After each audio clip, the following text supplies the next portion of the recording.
नमस्कार, आदाब, बहुत-बहुत स्वागत है आप सभी का। जीबी लाइव देख रहे हैं आप। मैं हूं आपके साथ बुशरा खानम फहद।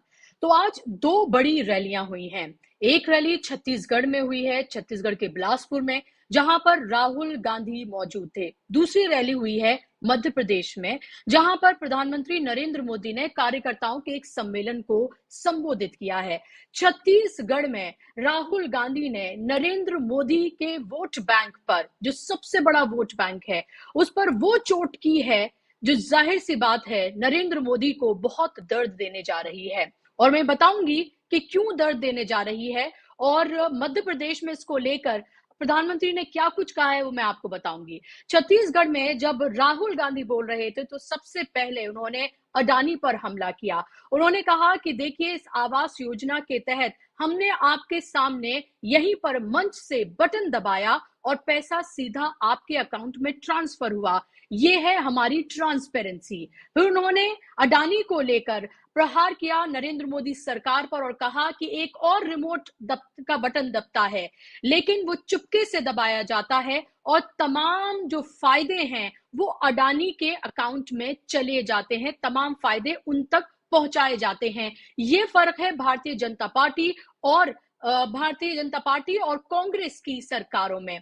उसके अलावा ओबीसी वोट बैंक को लेकर, जो कि भारतीय जनता पार्टी का सबसे बड़ा वोट बैंक है, उस पर लगातार राहुल गांधी प्रहार करते हुए नजर आ रहे हैं। आपको याद होगा कि जब महिला आरक्षण बिल को लेकर पार्लियामेंट में राहुल गांधी बोले थे, तब उन्होंने कहा था कि एससी, एसटी और जो ओबीसी महिलाएं हैं उनको आरक्षण में आरक्षण दिया जाए। जातिगत जनगणना की उन्होंने बात की। उन्होंने कहा कि कांग्रेस ने जातिगत जनगणना की थी, उसके आंकड़े मौजूद हैं। अगर नरेंद्र मोदी सरकार ने जातिगत जनगणना नहीं की तो हम वो आंकड़े रिलीज कर देंगे। ये बहुत ही अग्रेसिव अंदाज में राहुल गांधी ने कहा था। और आज छत्तीसगढ़ के बिलासपुर में एक बार फिर से ओबीसी वर्ग की बात करते हुए वो नजर आए। उन्होंने कहा कि 90 सेक्रेटरियों में से किस तरह से 3 जो है वो ओबीसी वर्ग से आते हैं और ये सिर्फ 5% है। और आप ये देखिए कि कितना बड़ा वोट बैंक है ओबीसी का। और अगर हम सेक्रेटरीज की बात करते हैं केंद्र में, क्योंकि हर मिनिस्टर के साथ एक सेक्रेटरी होता है और आपको पता है कि किस तरह से सरकारों को चलाते हैं, उस पर सीधे तौर पर राहुल गांधी लगातार वार करते हुए नजर आ रहे हैं, इस पर सवाल करते हुए नजर आ रहे हैं, डरो मत, ये कहते हुए नजर आ रहे हैं। तो वही प्रधानमंत्री अपनी वंदना करवाते हुए नजर आ रहे हैं। स्पेशल सेशन बुलाया गया, उस स्पेशल सेशन को पूरा सीक्रेट रखा गया। ये बताया गया कि न जाने इसमें क्या होने जा रहा है, ये ऐतिहासिक होने जा रहा है। और वो ऐतिहासिक जो स्पेशल सेशन था उसमें महिला आरक्षण बिल लाया गया, एक ऐसा चेक दिया गया महिलाओं को जो कि पोस्ट डेटेड है और इतनी लंबी तारीख दी गई है जिसके बारे में बात भी नहीं की जा सकती है। और उसके बाद आप ये देखिए कि एक दिन पहले ही वो सेशन जो है वो कॉल ऑफ किया गया। फिर उसके बाद नरेंद्र मोदी ने अपना स्वागत करवाया दिल्ली में भारतीय जनता पार्टी का जो कार्यालय वहां पर। और आज मध्य प्रदेश की रैली में भी जो महिला कार्यकर्ता है भारतीय जनता पार्टी की, उनसे अपनी वंदना करवाई नरेंद्र मोदी ने। और ये कहा उन्होंने, आप डर देखिए नरेंद्र मोदी का, उन्होंने कहा कि अब हमारी जो नारी शक्ति है उसको बांटने की कोशिश की जाएगी और आपको बंटना नहीं है। यानी कि साफ तौर पर जो राहुल गांधी कह रहे हैं कि एससी, एसटी और ओबीसी की जो बात कर रहे हैं कि आप इस महिला रिजर्वेशन जो बिल है इसमें आरक्षण में आप आरक्षण दीजिए, उसको लेकर नरेंद्र मोदी का डर जो है वो साफ तौर पर नजर आ रहा है। और अब नरेंद्र मोदी को ये लग रहा है कि अब महिलाओं की बारी है छलने की। 2014 में अलग वर्ग को छला गया, 2019 में किस तरह से लोगों को छला गया, और अब इस बार बारी है जुमलों और झूठ से महिलाओं को ठगने की। क्योंकि ये ठगना ही कहा जाएगा कि जिस बिल को लेकर आप पूरा महिमा मंडल अपना कर रहे हैं वो ऐसा बिल है जो पता नहीं कब अस्तित्व में आएगा और कब उसका फायदा महिलाओं को दिया जाएगा। इस सब पर हम बात करेंगे और किस तरह से राहुल गांधी ने एक ऐसी लकीर जो है वो खींच दी है जिसको पार कर पाना नरेंद्र मोदी के लिए मुश्किल नजर आ रहा है। हर उस तरह की सियासत जो जो राहुल गांधी कर रहे हैं उसका पलटवार नरेंद्र मोदी के पास नहीं है, उसका जवाब नरेंद्र मोदी के पास नहीं है, साफ तौर पर नजर आ रहा है। और इस पर बात करने के लिए मेरे साथ 3 खास मेहमानों का पैनल जुड़ गया है। इनका तारुफ मैं आपसे कराना चाहूंगी। अभी फिलहाल मेरे साथ सीनियर जर्नलिस्ट हेमंत अत्री जी जुड़े हुए हैं और उसके साथ ही सीनियर जर्नलिस्ट और पॉलिटिकल एनालिस्ट मेरे साथ राकेश कपूर जी जुड़े हुए हैं। अभिज्ञान जी भी मेरे साथ जुड़ गए हैं, ऑथर हैं, पॉलिटिकल एनालिस्ट हैं और तमाम टीवी चैनल्स पे उनको आपने देखा है। तीनों मेहमानों का बहुत बहुत स्वागत, इस्तकबाल। हेमंत जी, शुरुआत मैं आपसे करना चाहूंगी, इस पूरी सियासत को आप कैसे देख रहे हैं? एक दिन में दो रैलियां मध्य प्रदेश और छत्तीसगढ़ में, एक तरफ ओबीसी की बात करते हैं, अडानी की बात करते हैं राहुल गांधी, एक ऐसी जगह चोट करते हैं जो बहुत गहरा जख्म देती है नरेंद्र मोदी को। दूसरी तरफ नरेंद्र मोदी बिना ओबीसी का नाम लिए, क्योंकि वो नाम नहीं ले सकते हैं, कह रहे हैं कि आपको बांटने की, नारी शक्ति को बांटने की कोशिश की जाएगी लेकिन आपको बंटना नहीं है। तो क्या आपको लग रहा है चोट सही जगह हुई है? इन सब बातों से अनम्यूट बेपरवाह कर है। लीजिए जी। उनको जो कर जी जी। उनको जो प्रधानमंत्री जी इन सभी मसलों पे बेपरवाह रहते हैं और कौन क्या कह रहा है उनको इस बात से कोई वास्ता नहीं होता। आज उन्होंने जो मध्य प्रदेश की राजधानी भोपाल में जो महाकुंभ के नाम पर जो कार्यकर्ता सम्मेलन किया है, मैंने उसको बहुत ध्यान से लाइव देखा, उसको पूरे कार्यक्रम को। उन्होंने विपक्ष को लेकर के जो चॉइसेस्ट ऑफ एब्यूसिस होती हैं उन्होंने उनका प्रयोग किया और दोबारा से अर्बन नक्सल शब्द का प्रयोग किया। उनको घिसा हुआ लोहा बताया, तमाम तरह के जो नेगेटिव एडजेक्टिव्स हो सकते हैं वो सारे के सारे। और उन्होंने कहा कि हमने जो है 20 साल के अंदर, लगभग 20 साल, उन्होंने कहा 18 साल 8 महीने to be precise, Madhya Pradesh में जो भारतीय जनता पार्टी का शासन। मैं केवल एक आंकड़े के साथ इस बात की शुरुआत करना चाहता हूं। पिछले दिनों अगर आपको ध्यान हो, अमित शाह जी भी गए थे और आज प्रधानमंत्री जी ने भी कहा कि हमने मध्य प्रदेश को क्या से क्या बना दिया। तो मैं केवल एक उदाहरण के साथ शुरुआत करना चाहूंगा कि उन्होंने मध्य प्रदेश को एक्चुअली बनाया क्या है 20 साल के अंदर। इस दौरान में जो मध्य प्रदेश की जो पूरी आबादी है 8.5 करोड़ की आबादी है और 5 करोड़ 18 लाख लोग जो है 8.5 में से वो मुफ्त अनाज पर है और 1.5 करोड़ अन्य व्यक्ति जो है वो अलग अलग दूसरी सब्सिडीज ले रहे हैं। और जब आप इस डेटा का एनालाइज करेंगे तो केवल 1.5 करोड़ लोग ऐसे हैं जो खुद कमा के खा रहे हैं, जो सरकार के ऊपर निर्भर नहीं है अपनी दैनिक दिनचर्या के ऊपर। तो 8.5 करोड़ में से केवल 1.5 करोड़ व्यक्ति जिस राज्य के अंदर खुद कमा के खाने की स्थिति में हो, वहां पर बीजेपी का ये मॉडल है शासन 20 साल का। प्रधानमंत्री जी भ्रष्टाचार की बात करते हैं। मध्य प्रदेश से बड़ा व्यापक घोटाला धरती में कहीं नहीं हुआ। क्या उसकी आज तक कोई जांच कराई भारतीय जनता पार्टी ने? और इसके अलावा तमाम ऐसे मसले हैं बुशरा जी जिसके ऊपर बातचीत की जानी चाहिए। प्रधानमंत्री जी का जो आज भाषण था वो विपक्ष के प्रति वही नकारात्मकता, वही हल्के शब्द, वही उसी तरह की भाषा जो एक प्रधानमंत्री के पद की गरिमा, मर्यादा, संयम और तमाम जो पैरामीटर्स है उनके खिलाफ थी। अर्बन नक्सल का क्या अर्थ है? जब आरटीआई में एक जवाब मांगा गया तो गृह मंत्रालय ने कहा कि इस तरह की कोई टर्मिनोलॉजी हमारे पास है ही नहीं। तो जिस टर्मिनोलॉजी का सरकार को प्रयोग ही नहीं करती किसी रूप में, उसको प्रधानमंत्री अपने भाषण में कैसे कह रहे हैं? कुल मिलाकर के अगर आप देखेंगे, आज जो मध्य प्रदेश में प्रधानमंत्री ने भाषण दिया वो बीजेपी के डेवलपमेंटल मॉडल की बात करते थे। मध्य प्रदेश मॉडल मैंने आपको बताया। हिंदुस्तान के अंदर 2 राज्य ऐसे हैं जिनके ऊपर भाजपा का सबसे लंबा शासन है। एक मध्य प्रदेश, उससे भी ज्यादा लंबा शासन गुजरात के अंदर। गुजरात का जो मॉडल था वो पूरे देश ने मोदी जी के 10 साल के शासन में देखा है कि किस तरीके से विपक्ष को सांस नहीं निकालने देना है। कोई जो हमारे कॉन्स्टिट्यूशनल जो भी इंस्टीट्यूशंस हैं उनको किस तरीके से गला दबाना है। और ह्यूमन डेवलपमेंट इंडेक्स से लेकर के, एजुकेशन से लेकर के, हर वाइटल क्षेत्र में, पर कैपिटा इनकम से लेकर पर कैपिटा इन्वेस्टमेंट से लेकर के, कोई भी आप उठा लीजिए पैरामीटर, उस पर जो स्थिति गुजरात और मध्य प्रदेश की है वो सबसे पिछड़े राज्य। फिर भी प्रधानमंत्री ये क्यों कह रहे हैं? और जो बहनों की आपने बात की, जो आरक्षण की आपने बात की, प्रधानमंत्री जी का ये टिपिकल स्टाइल है।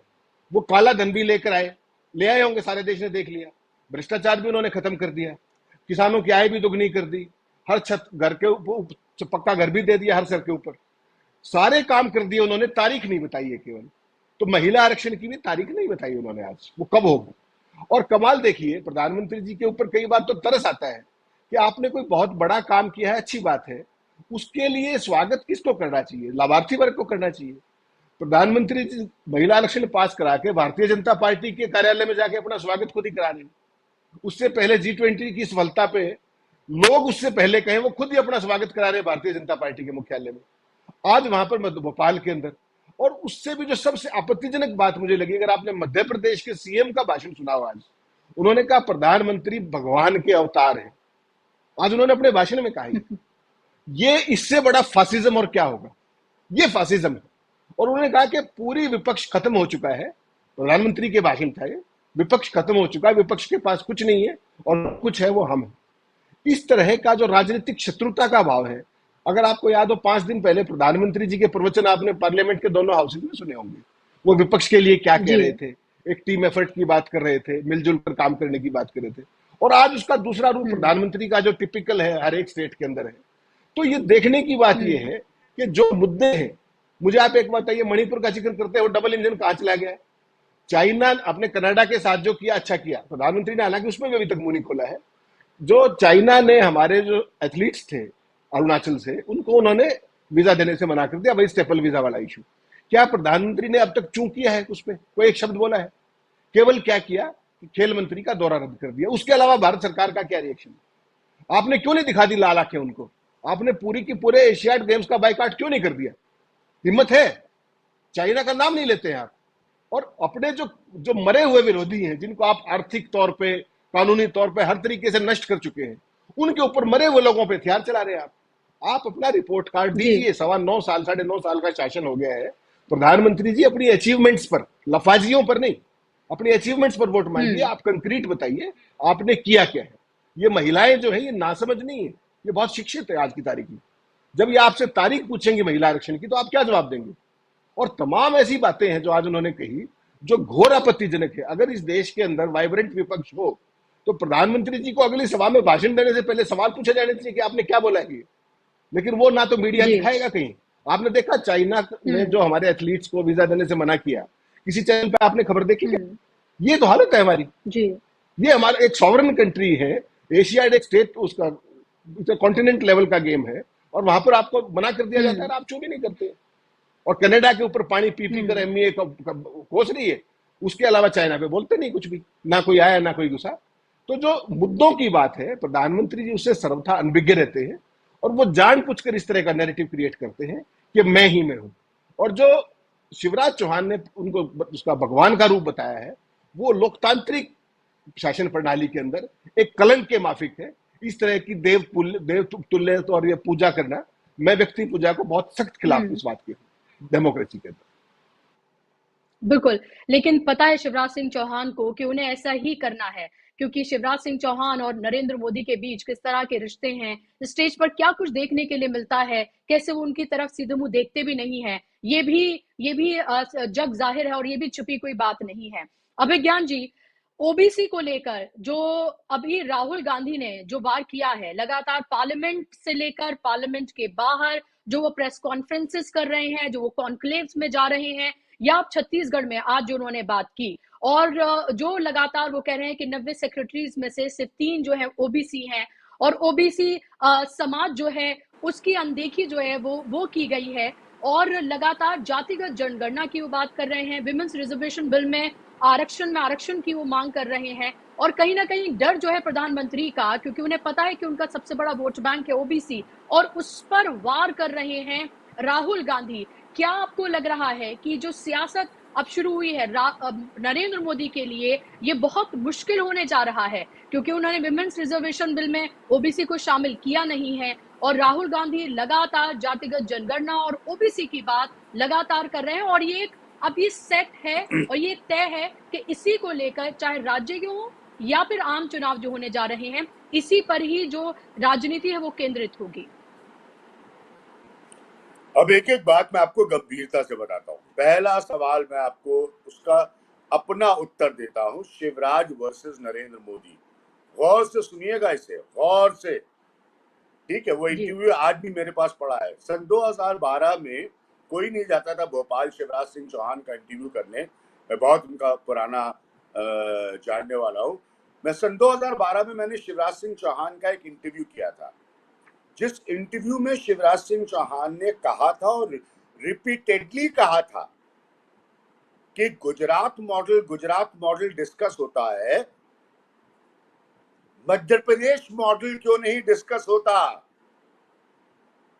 ये थे विरोध के स्वर। आज भगवान बताने वाले शिवराज सिंह चौहान के ऑन कैमरा टू अभिज्ञान प्रकाश इन 2012। उसके बाद उस लाइन को जब अडवाणी से बिगड़ गई नरेंद्र मोदी की, तो आडवाणी ने उस लाइन को कैरी फॉरवर्ड किया कि मध्य प्रदेश मॉडल को भी चर्चा में रहना चाहिए। तो ये है पृष्ठभूमि। अब शिवराज आज की मजबूरी में दबाव में है, आधे मन से चुनाव लड़ रहे हैं, सब लोग जानते हैं, तो उनको भगवान बता रहे हैं। तो ये भगवानियत का मैं आपको अतीत बता रहा हूं। Fact on camera in an interview given to me, that's point number 1. Point number 2, the calculation of the government, Narendra Modi का जोड़ जुगाड़ कैलकुलेशन बड़ा क्लियर था कि हम घूम घूम कर ये दावा करेंगे कि महिला आरक्षण बिल हम ले आए। हमारा सोशल मीडिया आर्मी, हमारा इतना बड़ा मैनेजमेंट, हमारा इतना बड़ा पैसे की ताकत, हमारी इतनी बड़ी पार्टी, ये घर गांव घूम कर जाकर लोगों को बताएगी, ये देखिए ये महिला आरक्षण बिल जो कोई नहीं लेकर आ पाया वो हम ले आए। लेकिन इसमें हो गई एक मिसकैलकुलेशन हो ये गई कि ओबीसी के पॉइंट ने उस एजेंडा को पंचर कर दिया। असली कहानी ये है, क्योंकि विमेन्स रिजर्वेशन बिल के बारे में मैंने भी हाल के भी कुछ प्रोग्राम में कहा था कि जब मैं लेट 90s में, बहुत साल मैंने पार्लियामेंट कवर की, तब अपने पीस टू कैमराज में कहता था, स्टार न्यूज जो है वो एनडीटीवी प्रोड्यूस करता था, कि ये वो मुद्दा है 1996 में इसको इंट्रोड्यूस किया था देवेगौड़ा सरकार ने, जो पता नहीं कितने राजनीतिक कालों तक चलेगा, इसकी बहस चलेगी। बहस के मूल में तब भी ओबीसी थे, बहस के मूल में तब भी रिजर्वेशन विद इन रिजर्वेशन था। चूंकि मध्य प्रदेश की चर्चा हो रही है, बहस के मूल में तब भी शरद यादव जैसे लोग थे जिन्होंने बॉबकट विमेन को परकटी महिलाएं कहा था। ये बहस सब पुरानी है, न राहुल गांधी कोई नया इशू रेज कर रहे हैं। मेरी समझ के बाहर है कि बीजेपी के रणनीतिकार इस बात को लेकर अपने अहंकार में या अपने वो कॉन्फिडेंस में कि बस हम ठोक देंगे कि देखिए महिला रिजर्वेशन बिल हम ले आए, हिंदुस्तान की कोई और पार्टी नहीं ला पाई, वो कैसे मिसकैलकुलेट कर गए कि ओबीसी इशू नहीं बनेगा। ये तो ऑब्वियस है, क्योंकि ये उसका कोर इशू है, पुराना इशू है कि किस तरह की महिलाओं को अंततः इस रिजर्वेशन, इस आरक्षण के अंतर्गत रिप्रेजेंटेशन मिलेगा। क्या उनको मिलेगा जो ऑलरेडी, आपको याद है creamy layer versus non creamy layer की बहस, दूसरा आपको याद होगी बहुत अच्छी तरह से, और ये बहस बाकी आरक्षणों के साथ भी होती है। तो यही बहस इस आरक्षण बिल में हुई। तो इसलिए मैं अभी तक इस बात को समझ ही नहीं पाया हूं कि इन्होंने ओबीसी के इश्यू को एड्रेस कैसे नहीं किया, या कोई और तरीका क्यों नहीं निकाला। तो जिन्होंने ये सोचा कि हम महिला आरक्षण बिल लाएंगे, हम घूम घूम के देश को बताएंगे कि देखिए हम सबसे पहले हैं जो उसको लागू करवा रहे हैं। अच्छा, लागू करने का सबको समझ में आ गया है कि डिलिमिटेशन प्लस सेंसस दोनों के एवरेज टाइम कैलकुलेशन को देखने के बाद जो पहली संभावना इसकी बनेगी वो 2039 के आसपास बनेगी।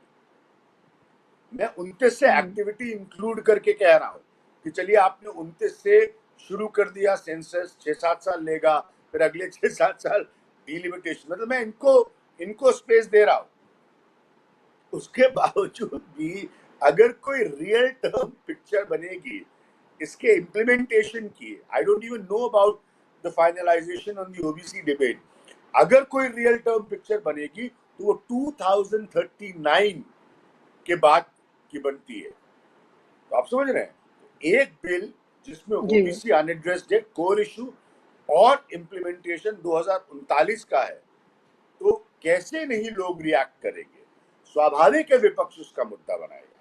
तो ये दोनों पॉइंट्स के आपको उत्तर दे दिए, और ये मैंने आपको बता दिया कि जिनको शिवराज सिंह चौहान आज भगवान बता रहे हैं, उन्हीं के बारे में 2012 में मुझे इंटरव्यू में कहा था, कैमरे पे कहा था, रिपीटेडली कहा था कि इनका मॉडल डिस्कस होता है और मेरे मध्य प्रदेश का मॉडल ही नहीं डिस्कस होता। और आडवाणी उस इंटरव्यू को लेके आगे बढ़ गए थे मोदी के खिलाफ एजेंडा खोलने।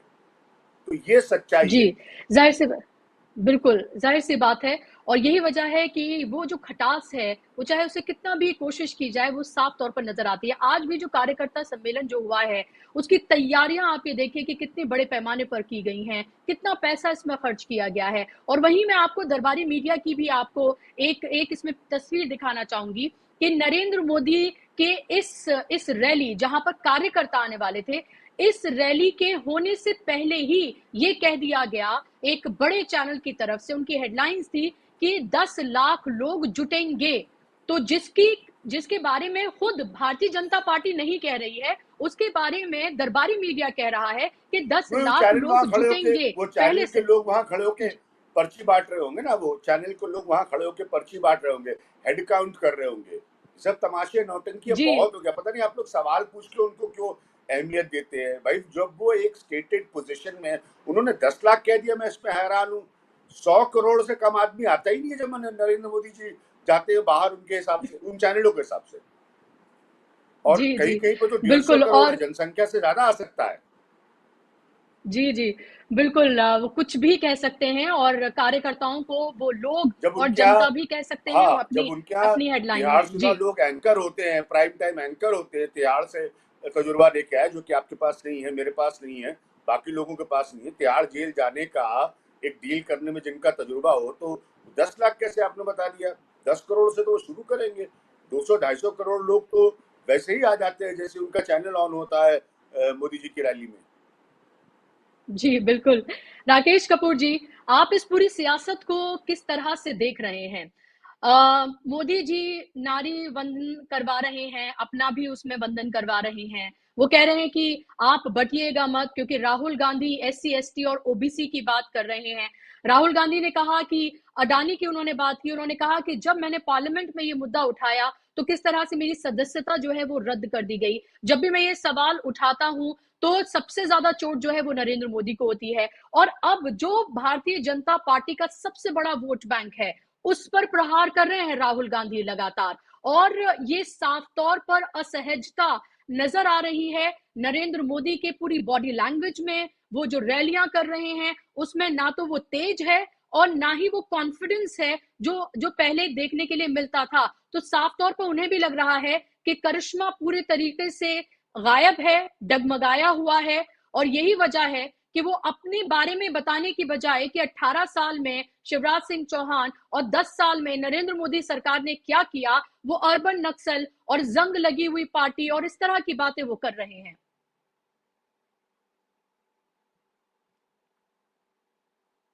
राकेश जी अनम्यूट कर लीजिए।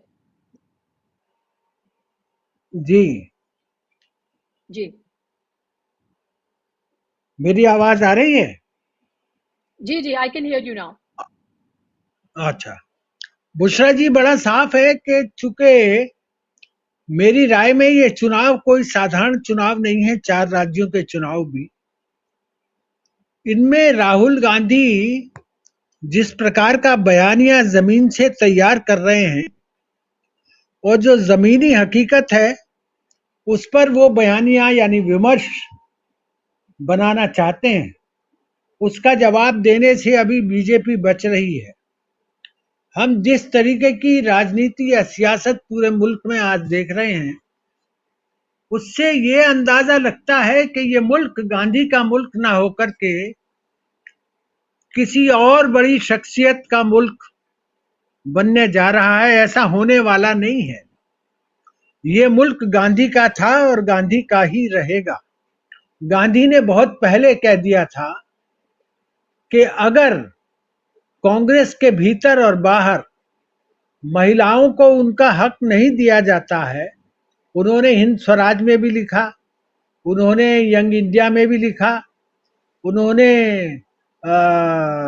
जो दूसरा अखबार था उनका उसमें भी लिखा और इस बात पर जोर दिया कि महिलाओं को उनका हक मिलना चाहिए, महिलाएं राजनीति में आनी चाहिए और महिलाएं समाज के हर क्षेत्र में सक्रिय होनी चाहिए। ये गांधी का कहना था। यही लाइन नेहरू की भी थी। नेहरू जी ने भी यही लाइन ली स्वतंत्रता आंदोलन से लेकर के और आज़ादी मिलने के बाद तक। अगर हम और गौर से देखें तो जो बात राहुल गांधी कह रहे हैं वो इस देश के लोकतंत्र की कह रहे हैं, इस जमीन के लोकतंत्र की कह रहे हैं, इस देश के लोगों की बात कर रहे हैं वो। और ये बात बताना चाहते हैं कि उन्होंने ये कहा ना कि डरो मत।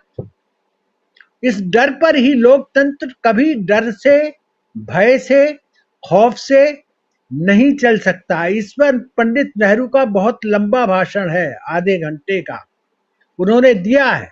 अगर लोकतंत्र में लोग डरेंगे तो वो मक्कारी करेंगे, वो झूठ बोलेंगे, उनसे, उनकी असलियत से वो कभी भी जो हुक्मरान लोग हैं या जो सेवादार बनाए गए हैं देश की जनता द्वारा, वो कभी वाकिफ नहीं हो सकते। वो नावाकिफ रहेंगे, वो गाफिल रहेंगे। तो ये लोकतंत्र के हक में है कि लोग डर के ना बोलें, डर के ना रहें, खौफ में ना रहें, और लोकतंत्र तभी मजबूत होता है। राहुल गांधी सिर्फ यही बात कर रहे हैं।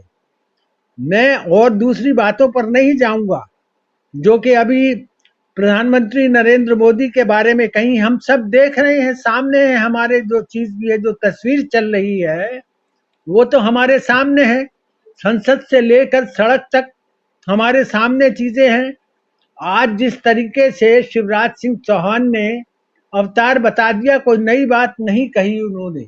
इससे पहले जो उपराष्ट्रपति रहे हैं वेंकैया नायडू, उन्होंने भी नरेंद्र मोदी के बारे में यही कहा था कि नरेंद्र मोदी अवतार हैं। ऐसा लोकतंत्र में नहीं होता है। डॉक्टर भीमराव अंबेडकर ने बहुत पहले चेतावनी दे दी थी कि लोकतंत्र के अंदर व्यक्ति पूजा और भक्ति तंत्र यदि चलेगा तो वो लोकतंत्र को खा जाएगा, लोकतंत्र की आत्मा को निगल जाएगा। कभी भी लोकतंत्र में चूंकि जो प्रधानमंत्री होता है वो हम और आप में से एक व्यक्ति होता है। ये जो संसद को मंदिर बनाने की या मंदिर कहने की जो परंपरा है, संस्कृति है, शरद यादव इसके भी बहुत खिलाफ थे। उन्होंने मुझसे कई बार कहा कि इन्होंने जो संसद को मंदिर बना दिया है, ये ऐसा कर दिया है कि जैसे वहां कोई मूर्ति रखी हुई है। संसद कोई मंदिर नहीं है। संसद इस देश के 140 करोड़ लोगों की मेहनत का परिणाम है। उनकी भावनाएं वहां पर है। वहां पर आम आदमी की मूर्ति है, वहां पर आम आदमी विराजता है, आम आदमी की समस्याओं का जिक्र होता है, आम आदमियों से चुन करके जाते हैं। अपने शक्ति पर, अपनी लोकप्रियता के आधार पर लोग वहां चुन करके जाते हैं। वो आम आदमी का मंदिर है, आम आदमी की मेहनत का परिणाम है। तो ये जो सारी चीजें हम आज राजनीति में देख रहे हैं वो हमें किस दिशा में ले जाएंगी, राहुल गांधी उसको मोड़ना चाहते हैं। इसीलिए उन्होंने कहा कि सवाल आइडिया ऑफ इंडिया का है। राहुल गांधी का जो ये कहना है कि आइडिया ऑफ इंडिया की लड़ाई है, उसका मूल मंत्र यही है कि ये आइडिया ऑफ इंडिया जो इस देश की जान है, जो अनेकता में एकता है, वही आइडिया ऑफ इंडिया है। हम आज देख रहे हैं संसद में क्या हुआ, रमेश बधूड़ी ने क्या किया, और राज्यसभा में क्या हुआ। वहां पर कुछ लोग आए, दर्शक दीर्घा में बैठे और उन्होंने राजनीतिक नारे लगाए। इसके खिलाफ जयराम रमेश ने सभापति से शिकायत की है, और भी कुछ संसद सदस्यों ने की है, और भी पार्टी वालों ने की है। हम करना क्या चाह रहे हैं? हम क्या संसद को अप्रासंगिक बनाना चाहते हैं, इररिलेवेंट बनाना चाहते हैं? ये बात हमें देखनी होगी। ये बातें तो चलती रहेंगी। हमारी अगर संसद की सर्वोच्चता रहेगी तो इस देश में लोकतंत्र रहेगा। भारत दुनिया का सबसे बड़ा संसदीय लोकतंत्र है, और राहुल गांधी सिर्फ इसी बात पर जोर दे रहे हैं कि जो हमारी राजनीतिक संस्कृति है, जो हमारी अनेकता में एकता है, जो हमारी हिंदू मुस्लिम एकता है, जो हमारी गंगा जमनी तहजीब है, उसको अगर हम रौंद डालेंगे तो हिंदुस्तान रहेगा कहाँ भाई? ये तो आप सोचिए। ये जो कुछ भी हो रहा है, ये राज्यों के चुनाव हो रहे हैं। शिवराज सिंह चौहान जो नरेंद्र मोदी को भगवान का अवतार बता रहे हैं, उन्हें बताना चाहिए था कि पिछले 18 सालों में उनकी सरकार ने क्या किया। जिस भ्रष्टाचार की बात प्रधानमंत्री कर रहे हैं, उन्हें बताना चाहिए था कि मध्य प्रदेश भ्रष्टाचार का भंडार है, व्यापम से लेकर के और न जाने कितने, जिसमें 54 लोगों की मृत्यु हो गई व्यापम मामले में। उसके बाद पटवारी की भर्ती हो, स्कूल के शिक्षक की भर्ती हो, दरोगा की भर्ती हो, कोई भी भर्ती हो, कितना भ्रष्टाचार हुआ है। वहां पर किस तरीके से धोखा दिया गया है लोगों को, कभी रोजगार मेले के नाम पर, कभी ऋण मेले के नाम पर, कभी और किसी मेले के नाम पर लोगों से धोखा हुआ है। जी वहां के किसान की हालत क्या है, इन सारी चीजों का जवाब शिवराज सिंह चौहान को देना चाहिए था, और उसको पता नहीं है शिवराज सिंह चौहान को कि उसका मुकाबला किसके साथ है। उसका मुकाबला कमलनाथ के साथ है, जिसने 15 महीने की सरकार के दौरान मध्य प्रदेश में पूंजी निवेश का की अंबार लगा दिया था। पूंजी निवेश वहां बढ़ गया था। वहां पर वहां के लोकल लोगों के लिए रोजगार के नए अवसर पैदा किए थे कमलनाथ की सरकार ने। उनको इस बात का जी जवाब देना चाहिए, ना कि इस बात का वो ढिंढोरा पीटे कि किस तरीके से कांग्रेस जंग लगी पार्टी है। ये बात कहना उचित नहीं है। राजनीति में कभी भी कोई पार्टी संदर्भहीन या अप्रासंगिक नहीं होती है। कांग्रेस का इतिहास वही इतिहास है जो पिछली पूरी सदी का इस देश का इतिहास है। कांग्रेस को क्या आप ऐसा जंग लगा कह करके इस देश का अपमान करते हैं? मैं ये मानता हूं बात। जी कांग्रेस पार्टी में लाख बिल्कुल बुराइयां हो सकती हैं, कांग्रेस पार्टी में भ्रष्टाचारी लोग भी हो सकते हैं, लेकिन कांग्रेस पार्टी का जो गौरवशाली इतिहास है उसको अपमानित करने का किसी को अधिकार नहीं है, और ना किसी राजनीतिक दल के लिए ये बात कहनी चाहिए। बीजेपी के लिए भी अगर कोई ऐसी बात करता है तो मैं उसका भी विरोधी हूं, उसको भी ये बात नहीं कहनी चाहिए, क्योंकि बीजेपी की अपनी विचारधारा है। अब बीजेपी अगर सत्ता में आई है तो लोगों ने पसंद किया है, लोगों ने वोट दिया है। बीजेपी अगर जी सत्ता से उतरेगी तो लोग उसे वोट ना दे करके उतारेंगे, ये हमारा अधिकार है।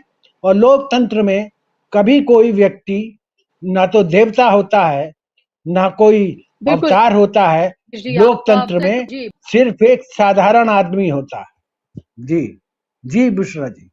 बिल्कुल बिल्कुल जी आपने बुशरा जी। बहुत बहुत इंपॉर्टेंट पॉइंट्स आपने यहाँ पर जी रखे हैं, लोकतंत्र को लेकर, संसदीय परंपरा को लेकर और उन तमाम मुद्दों को लेकर जिन पर दरअसल सियासत होनी चाहिए। लेकिन हेमंत जी, अलमिया ये है कि सियासत तो फिलहाल मुद्दा विहीन है। अगर भारतीय जनता पार्टी की बात करते हैं तो वो पर्सनल आक्षेप लगाते हैं। वो सबसे ज्यादा जाहिर सी बात है कांग्रेस को लेकर बात करते हैं, क्योंकि उन्हें पता है कि सबसे बड़ी भारतीय जनता पार्टी के बाद अगर कोई राष्ट्रीय पार्टी है तो वो कांग्रेस है, उसका सीधा मुकाबला उसी से ही है। अब जब से तमाम दल इकट्ठा हुए हैं 28 दल, तो उनको अलग अलग नामों से इंडी, घमंडिया और न जाने क्या क्या वो हम सबके सामने, उसके बारे में मैं बात नहीं करूंगी।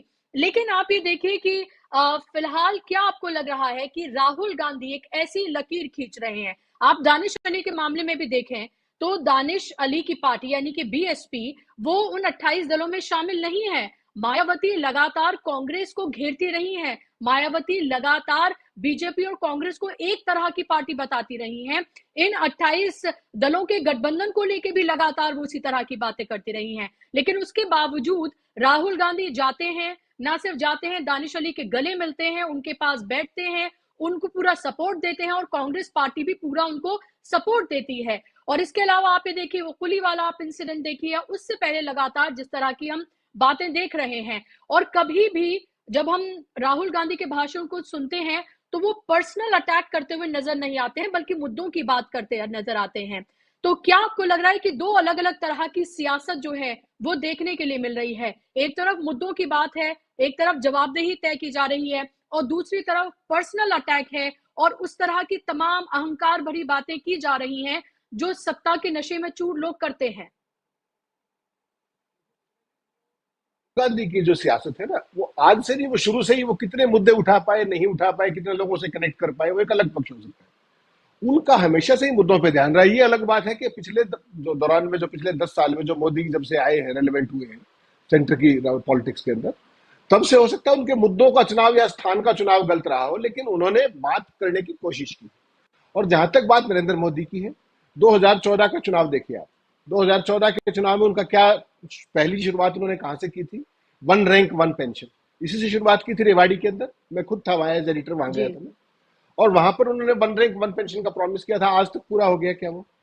और उसके अलावा जो उन्होंने आज कहा कि नरेंद्र मोदी जो गारंटी देते हैं वो 100% पूरी करते हैं। मैं कहता हूं 2014 से लेकर के आज 19 आ गया और अब 24 आने वाला है। प्रधानमंत्री जी अपने घोषणा पत्र में किया गए एक भी वायदा जो उन्होंने गारंटी थी उसको पूरा किया हो, एक का भी नाम बता दो। पहली बात तो ये। दूसरी जो सबसे बड़ी बात है, प्रधानमंत्री का पहला है झूठ की सियासत। 2014 में उन्होंने सैनिकों से बात शुरू की थी, उसके बाद उन्होंने किसानों की आय दुगनी की, भ्रष्टाचार खत्म कर दिया, काला धन सारा ले आए और तमाम नाना प्रकार के लोक लुभावन वायदे। उसमें कहीं धर्म की बात नहीं थी, पूरा प्रोग्रेसिव था। लोगों को चश्मा चढ़ाया, सबज बाग दिखाए और सत्ता हथियाई। उसके बाद क्या हुआ देश ने देखा। 2019 में कोई मुद्दा नहीं छोड़ा, केवल एक मुद्दा रह गया और वो मुद्दा था पुलवामा। जो सरकार अपनी नाकामी को सफलता बताकर, शौर्य बताकर के, अपनी नाकामी, खुद की नाकामी सरकार की, आज तक नहीं पता लगा वो आरडीएक्स कहां से आया। आज तक सरकार ने जवाब नहीं दिया कि उनको चॉपर्स क्यों नहीं दिए गए, एयरक्राफ्ट से एयरलिफ्ट क्यों नहीं किए, कोई मतलब नहीं। तो झूठ और उसके बाद जो पेट मीडिया है, डॉगी मीडिया जिसको आप कहते हैं, उसके अलावा नैरेटिव बिल्डिंग, मक्कारी के साथ, मार्केटिंग के साथ, ये प्रधानमंत्री की यूएसपी आज की नहीं, गुजरात में 2002 से लगातार चली आ रही है। ये तो इसके देश के लोगों को समझना होगा। दूसरी बात, जो राहुल गांधी जो बात करते हैं वो मुद्दों की बात करते हैं, कोई शक नहीं है, लेकिन क्या उनकी पार्टी और उनका अलायंस इस मामले में उनके साथ खड़ा हुआ है क्या? मुझे इस पर बहुत गंभीर शक है। देखिए, शरद पवार जो वरिष्ठतम नेता है, वो 3 दिन पहले आपने अहमदाबाद में देखा, वो अडानी के प्लांट का उद्घाटन कर रहे थे।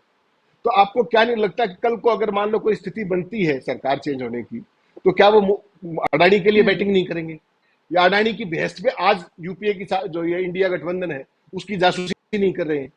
और जिस तरीके से अरविंद केजरीवाल इंडिया गठबंधन के अंदर है, उसके बावजूद भी वो मध्य प्रदेश में जाके चुनाव लड़ रहे हैं, जबकि कांग्रेस बीजेपी आमने सामने है वहां पर। ऐसा ही उनकी मंशा राजस्थान की भी है।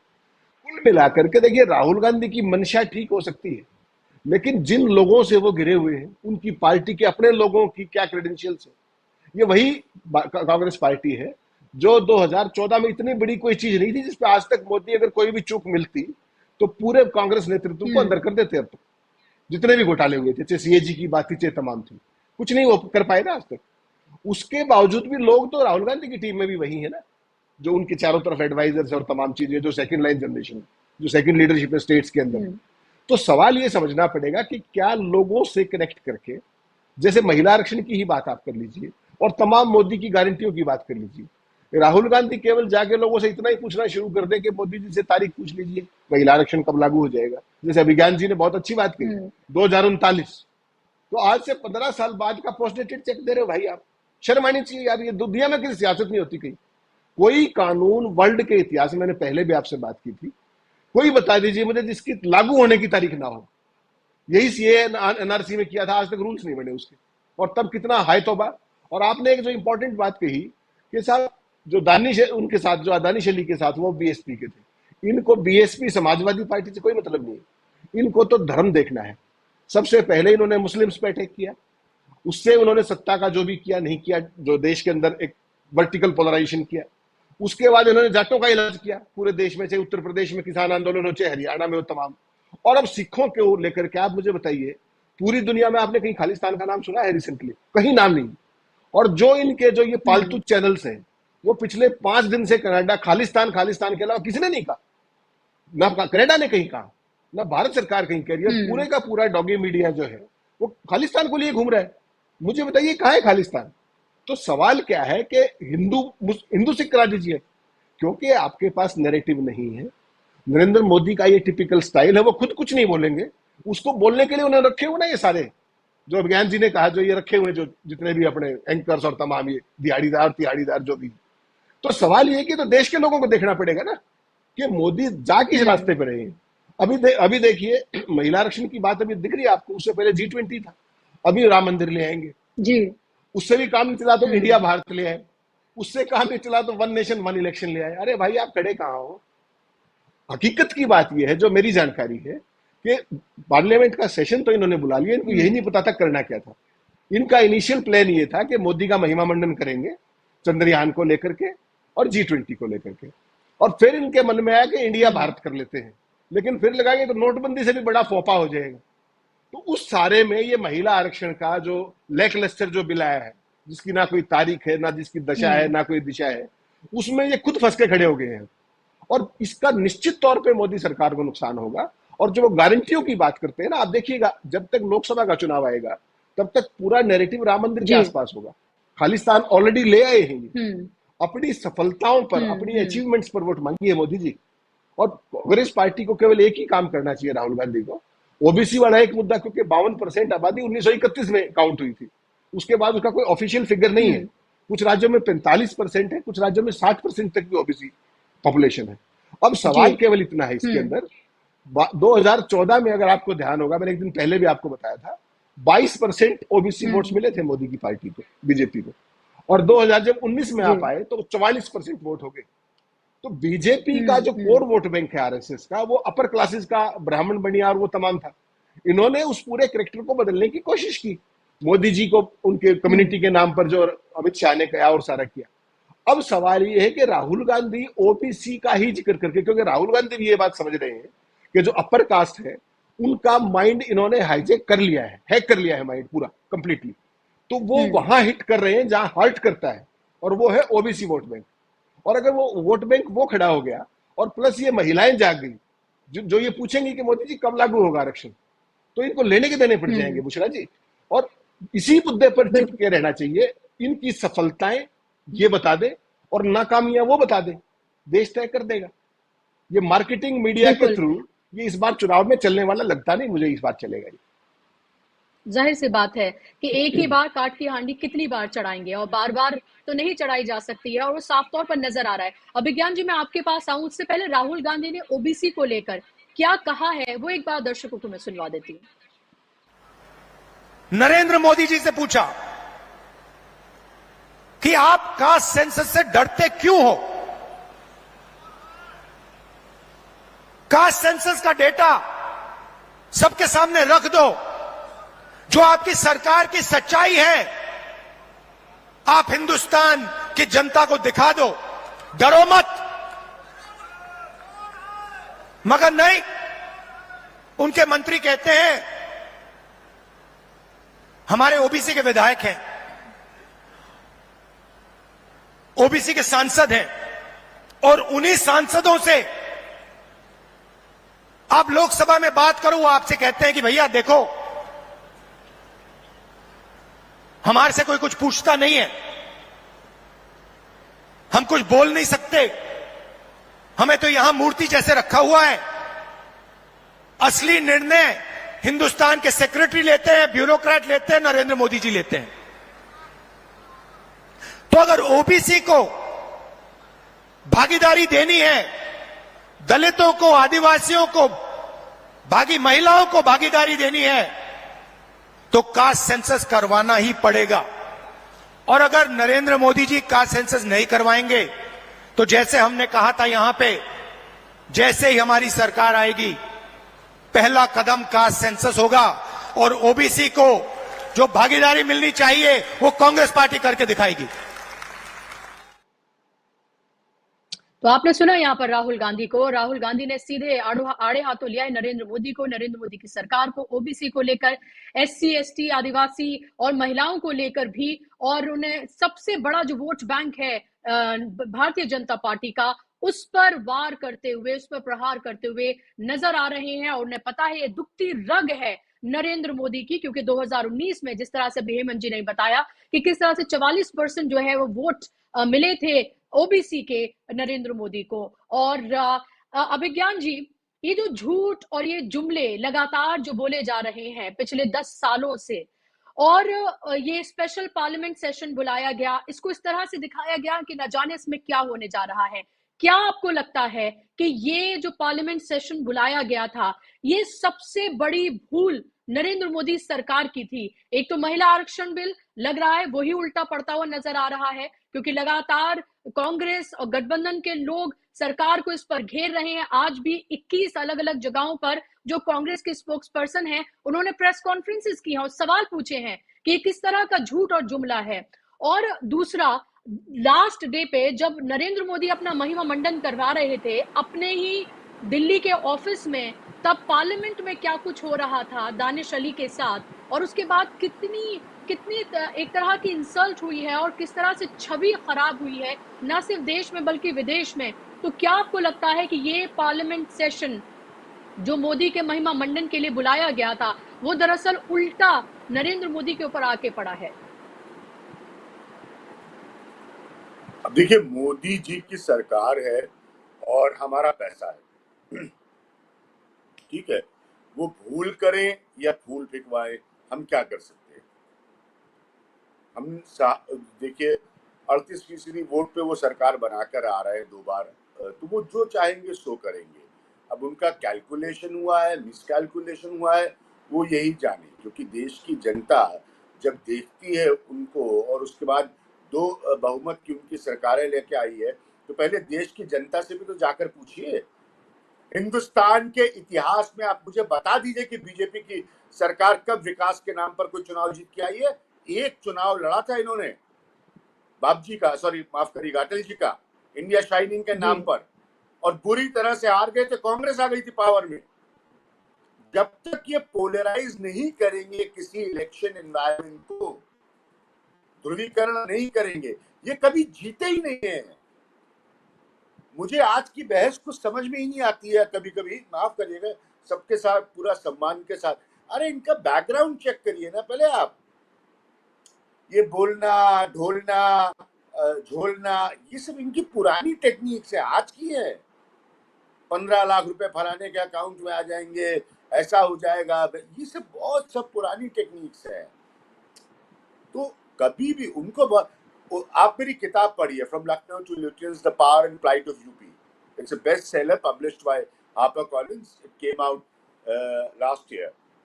उसमें कास्ट पर 2 चैप्टर्स है, कास्ट क्रिमिनलाइजेशन पर 2 चैप्टर है, बीजेपी इस राम भरोसे एक चैप्टर है, कांग्रेस कोलैप्स एक चैप्टर है। पढ़िए उसे, और मैं साबित कर रहा हूं उस किताब में ही इस बात को कि इन्होंने, इनकी राजनीतिक आधार जो है वो ये है। तो हिंदुआइजेशन के जरिए जो ओबीसी इनको मिला है, that is the BJP turn around since 2014।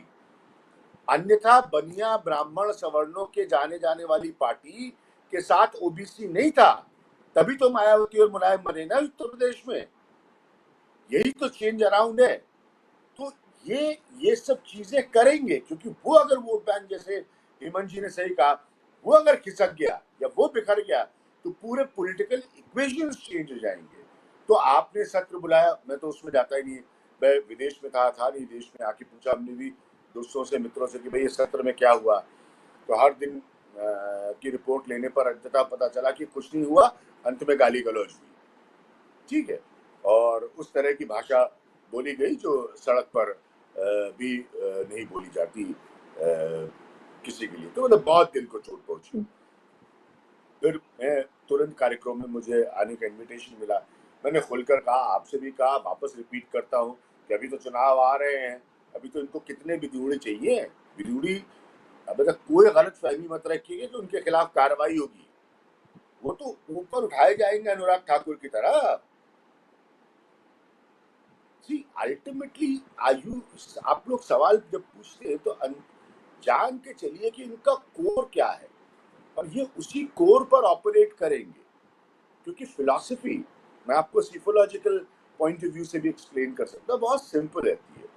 आपको 2009 के चुनाव का एक उदाहरण देता हूँ, हेमंत जी और जी उसको समझेंगे। 2009 के चुनाव में लाल कृष्ण आडवाणी को, माफ करिएगा राकेश जी, लाल कृष्ण आडवाणी को प्रधानमंत्री पद का उम्मीदवार बनाया गया।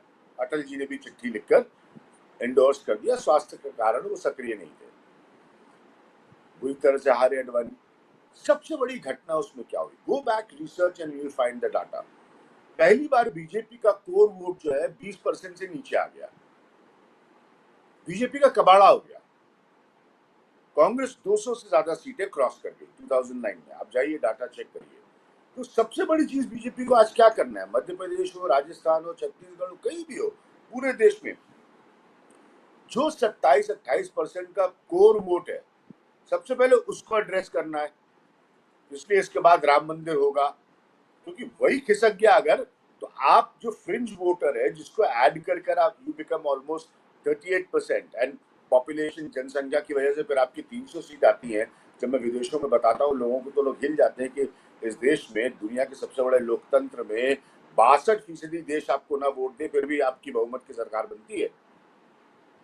तो लोग ऐसे हिलने लगते हैं, उनकी सारी पॉलिटिकल थ्योरीज मैं ऑक्सफोर्ड से लेकर हार्वर्ड तक बता सकता हूँ, उड़ जाती है हवा में। क्यों? क्योंकि हमारी पॉपुलेशन इतनी है, उनके यहाँ नहीं है। तो ये सारा जो आप जी सवाल पूछ रहे हैं, आपके सवाल बिल्कुल सही है। मैं हेमंत जी को भी सुन रहा था, सारे पॉइंट, ये सारी एक्सरसाइज है फर्स्ट टू इंश्योर कि आपका कोर वोटर इंटैक्ट रहे और उस पर फिर आप बिल्डअप करिए। अब कोर वोटर इंटैक्ट रहने के लिए, जैसे हेमंत जी ने कहा, आपके पास आपने क्या अचीव किया वो तो बताने के लिए है ही नहीं। अच्छा, वो आपको भी पता है, बहुत जरूरी नहीं है बताना। बताना तो बिजूड़ी वाली लैंग्वेज जरूरी है ना। जितना पोलराइज होगा उतना बीजेपी को फायदा होगा। ये इतनी पुरानी थ्योरी है, इसको क्या नया रिपीट करना। जितना जी ध्रुवीकरण जी होगा, ध्रुवीकरण बीजेपी में किसके साथ होता है? मुसलमानों के साथ होता है। बिल्कुल, मैं थोड़ा ब्लंट बोलता हूँ, साफ साफ, हमेशा आप जानती हैं।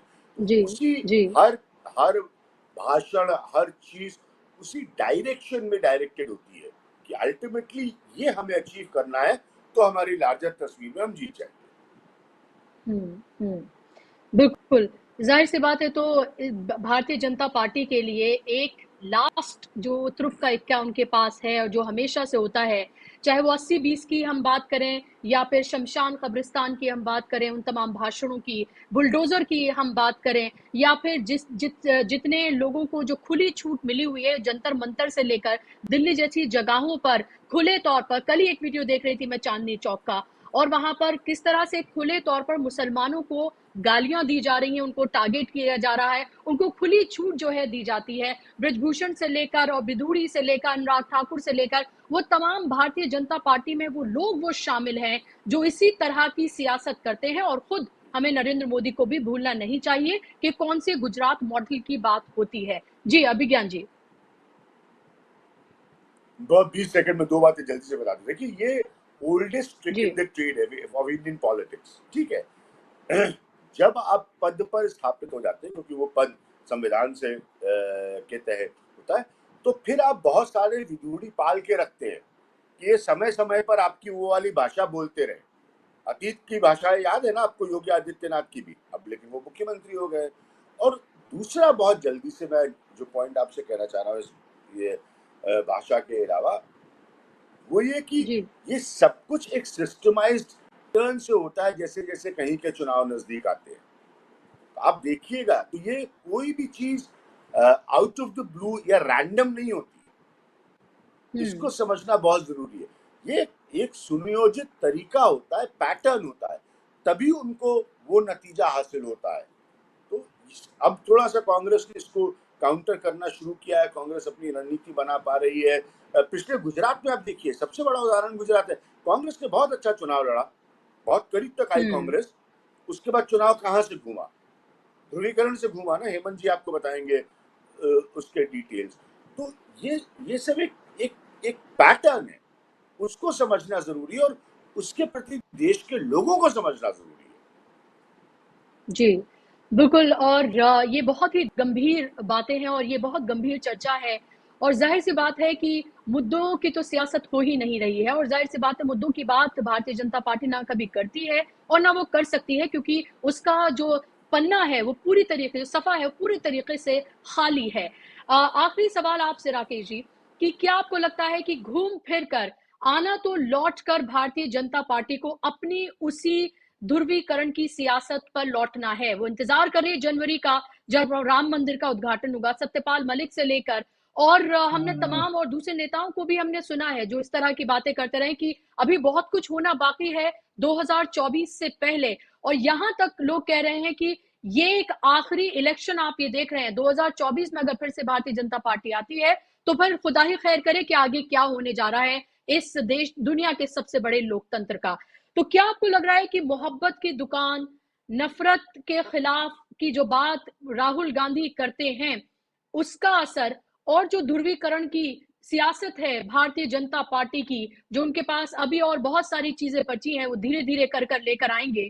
क्या आपको लगता है कि ये भारी पड़ेगी, या आपको लगता है कि जो आइडियोलॉजिकल पॉलिटिकल वॉर है इसमें राहुल गांधी का पड़ना आपको कहीं से भारी लगता है? बुशरा जी, मुझे लगता है हम मुद्दों से भटक रहे हैं, हम खुद मुद्दों से भटक रहे हैं। जनसंघ का या बीजेपी का जन्म ही गांधीवाद के विरुद्ध हुआ था। गांधी चूंकि हिंदू मुस्लिम एकता और धर्मनिरपेक्षता के अलंबरदार थे, उसके खिलाफ जनसंघ का डॉक्टर मुखर्जी जो हिंदू महासभा के लीडर थे, और उन्होंने इस्तीफा किस मुद्दे पर दिया था नेहरू की सरकार से? नेहरू लियाकत पैक्ट के खिलाफ उन्होंने दिया था, जिसमें अल्पसंख्यकों के दोनों देशों में अधिकारों को सुरक्षित करने की, संरक्षित करने की व्यवस्था थी। नंबर एक। लेकिन आज मैं दूसरे इस मुद्दे को मैं यहीं छोड़ता हूं और आपसे सिर्फ ये निवेदन करता हूं कि हम जो कह रहे हैं ना कि मुद्दों की राजनीति नहीं है, मुद्दों की राजनीति पर ही राहुल गांधी लाना चाहते हैं इस देश को। राहुल गांधी ने जो ओबीसी का सवाल उठाया है, ये मुद्दों की राजनीति का ही मुख्य सवाल है। राहुल गांधी जो महिला आरक्षण में ओबीसी की बात कर रहे हैं, वो मुद्दों की ही बात कर रहे हैं कि मुद्दों पर आओ, इधर उधर मत भागो। ओबीसी का सवाल जो है, इस देश में ओबीसी 60% ज्यादा है। राज्यवार ये संख्या बदलती रहती है, लेकिन हकीकत यह है कि 60% से ज्यादा है अब। और 60% डॉक्टर लोहिया जो नेहरू के आलोचक थे मगर जमीनी राजनीति करते थे, उनकी पार्टी थी संयुक्त सोशलिस्ट पार्टी, माने संसोपा। वो कहते थे संसोपा ने बांधी गांठ, पिछड़ों को हो 100 में 60। ये 60 के दशक में डॉक्टर लोहिया ने कहा था। हम आज उस तरफ जा रहे हैं। राहुल गांधी वहीं पर राजनीति को लाना चाहते हैं, मुद्दों पर। हम मुद्दों से ना भटके, ये मुद्दों पर इस देश की जनता तय करेगी ना। ना मैं तय करूंगा, ना आपके अत्री जी तय करेंगे, और ना अभिज्ञान प्रकाश तय करेंगे। हम चुनाव की स्ट्रेटेजी बता सकते हैं, जैसा अभिज्ञान प्रकाश जी बता रहे थे, लेकिन इस देश का ज्ञान जो है ना, जमीनी ज्ञान है ना, वो संत कबीरदास और रहीम और रैदास जैसे लोगों से भरा पड़ा है। आज भी हैं वे लोग कि पोथी पढ़ पढ़ जगमुआ भया न पंडित कोय, और साधो ऐसा चाहिए जामे कुटुंब समाए, अब मैं भी भूखा ना रहूं साधु ना भूखा जाए। ये कबीरदास ने कहा था। आप दास कैपिटल, जैसा शरद यादव कहते थे, दास कैपिटल पढ़ने के बाद किस नतीजे पर पहुंचेंगे? ये बुल्ले शाह जे गल समझ रही ते रौला की, राम रहीम ते मौला की। ये तो मुल्क सम्राट अशोक के जमाने से औरंगजेब तक धर्मनिरपेक्ष रहता आया है। इस मुल्क की तासीर है ये। इस मुल्क की तासीर कोई नहीं बदल सकता। कोई नानक ने कह दिया, कोई बोले राम राम, कोई खुदाए, कोई सेवे गुसैया, कोई अल्लाए, कारण कर करण करीम, कृपाधार तार रहीम। कोई नहावे तीरथ, कोई हज जाए, और कोई करे पूजा, कोई सिर निवाए, कोई पढ़े वेद, कोई कछेद, और कोई ओढ़े नील, कोई सफेद, कोई कहे तुर्क, कोई कहे हिंदू, और कोई बाँचे भीष्म, कोई सुरबुंदू। ये वो मुल्क है। इस मुल्क की तासीर नरेंद्र मोदी एक नहीं, 100 नरेंद्र मोदी भी नहीं बदल सकते, और बीजेपी भी नहीं बदल सकती। बामुश्किल राम मंदिर के जिस तीर को लेकर के चले थे, वो तीर अब निकल चुका, चल चुका, उसमें अब दम नहीं बचा था। उसे जहां लगना था लग गया। अडवाणी जी ने अपना चलाया आंदोलन, उससे बीजेपी में रौनक आ गई। बीजेपी हुक्मरान पार्टी बन गई इस मुल्क की। इससे ज्यादा और कुछ नहीं होना था, यही होना था। इस मुल्क के लोग फिर वापस आते हैं, जैसे उड़ जहाज का पंछी फिर जहाज पर आवे। अपनी तासीर कोई मुल्क छोड़ता नहीं है। पाकिस्तान बन जाने के बावजूद ये मुल्क हिंदू मुसलमानों का है। बुशरा जी, ये बात हमें ध्यान में रखनी चाहिए और हमें निराश नहीं होना चाहिए। बिल्कुल, हम बिल्कुल भी मायूस ना हो। ये मुल्क हिंदुस्तान है और हिंदुस्तान ही रहेगा, इसमें कोई दो राय किसी को नहीं होनी चाहिए। इस मुल्क के लोग जब नेता भटक जाते हैं, हमारे लोकतंत्र की ये ताकत है कि जब हमारे रहबर रास्ता भूल जाते हैं तो इस मुल्क के लोग खुद रहबर बन करके उन्हें रास्ता दिखाने लगते हैं। इस देश अभी तो इन्होंने तो अपने अपने जो अभिज्ञान प्रकाश जी हैं, इन्होंने पुस्तकें लिखी हैं, विद्वान आदमी हैं और आज के दौर की राजनीति को समझते हैं। मैं इन्हें बहुत दिनों से जानता हूं, मेरे प्रिय भी हैं जी। लेकिन अगर मैं सन 52 से बात करने लगूं राजनीति की तो क्या होगा हुजूर? तब हम किस नतीजे पर पहुंचेंगे?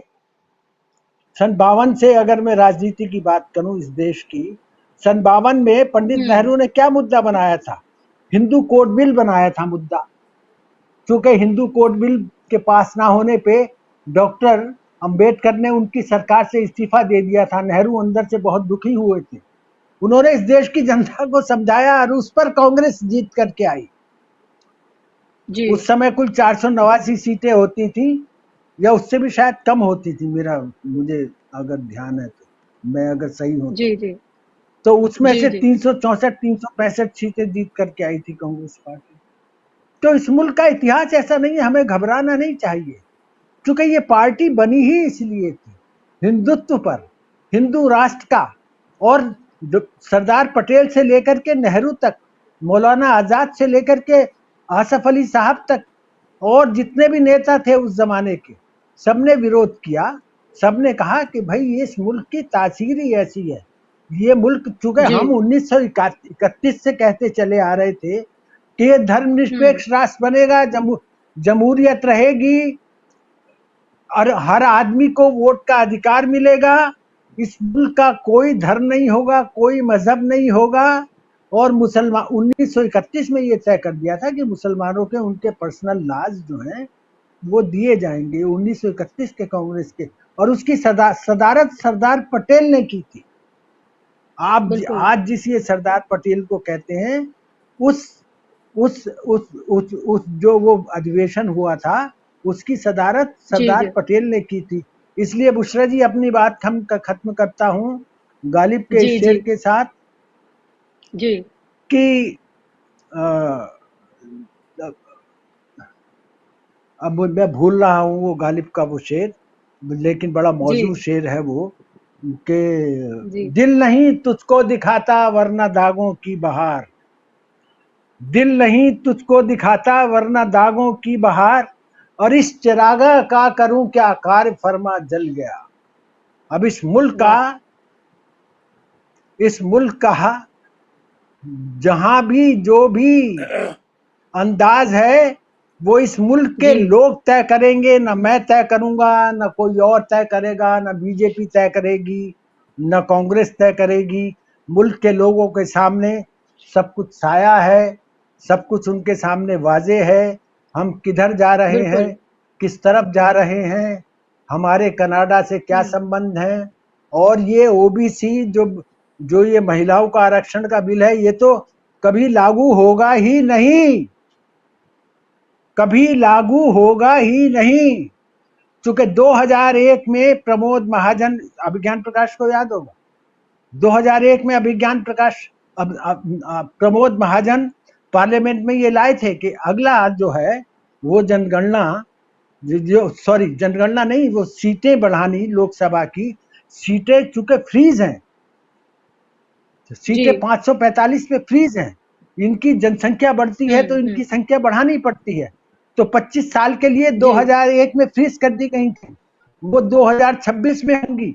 उसके बाद जब 2026 में जो सेंसस होगा उसमें 1 वोट 1 वैल्यू के आधार पर जो दक्षिण और पश्चिमी राष्ट्र हैं, जैसे पश्चिमी प्रदेश हैं हमारे, जैसे महाराष्ट्र है और चारों राज्य केरल, तमिलनाडु, आंध्र प्रदेश, इनकी जनसंख्या घटी है अपेक्षाकृत उत्तर भारत के राज्यों के, तो इनकी सीटें लोकसभा में कम होंगी। इसको कौन इसको कबूल करेगा? जब ये कबूल नहीं होगा सीटें कम करना, तो ना तो भाई साहब आपका जो वो परिसीमन आयोग है वो बनेगा, और ना राधा होगी, न 2.5 मन तेल होगा, न राधा नाचेगी। सीधी बात जी, है। हम मैं तो न गांव 9 का मन आदमी तेल हूँ। होगा, न न राधा नाचेगी। न बिल्कुल, न बिल्कुल। न न 9 प्रोग्राम मन में तेल 5 होगा, बजे न राधा नाचेगी।